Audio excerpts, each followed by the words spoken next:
Hello, my name is Richard Reeser and I'm a disabled person. I'm a teacher and I run World of Inclusion Limited. We provide consultancy to develop inclusion in the UK and around the world. Now, what is inclusive education? To me, it's about disabled people and disabled children in particular being able to go to school with their non-disabled peers.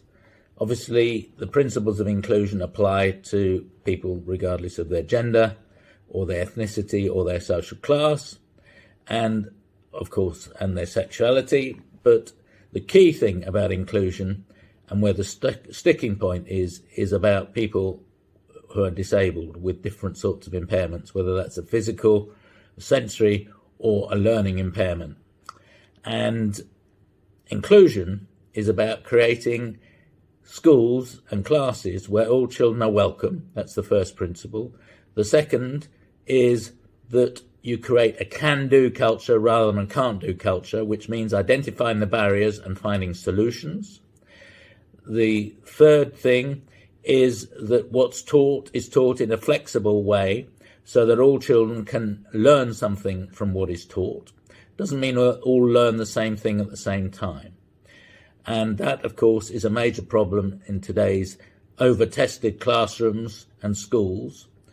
And there is no proof that that is the best way to educate people. In fact, there's a lot of evidence that starting from where the child is and taking their thinking forward in a whole number of different ways is the best way for them to learn, not drilling children in rote learning.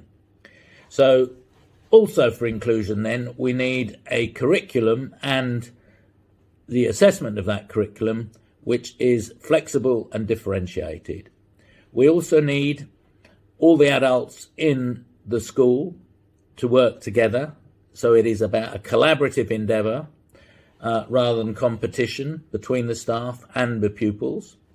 And this, of course, is one of the great skills that we need to solve all the problems that we're coming up in the environment, the economy and elsewhere. We need to be collaborative. So the next principle, I would say, was to see that everybody has something to offer, and it's about finding how that is. And most importantly, it's about educating the adults, particularly the teachers and the principals and head teachers, to be able to identify and find the way to actually do this. And that requires more training and more time, and the more adults working in teams together. So you bring a team around the child to support the child's learning. And most importantly, it's recognizing that the biggest learning aid in any classroom is the other students and pupils, and developing peer support, peer tutoring, and collaborative learning.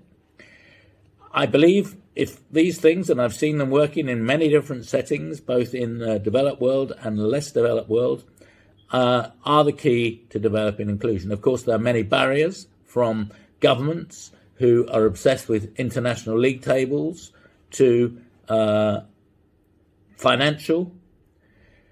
Often the buildings are not accessible, and there I think we need to devolve the funding to the local community and give responsibility for them to make schools accessible.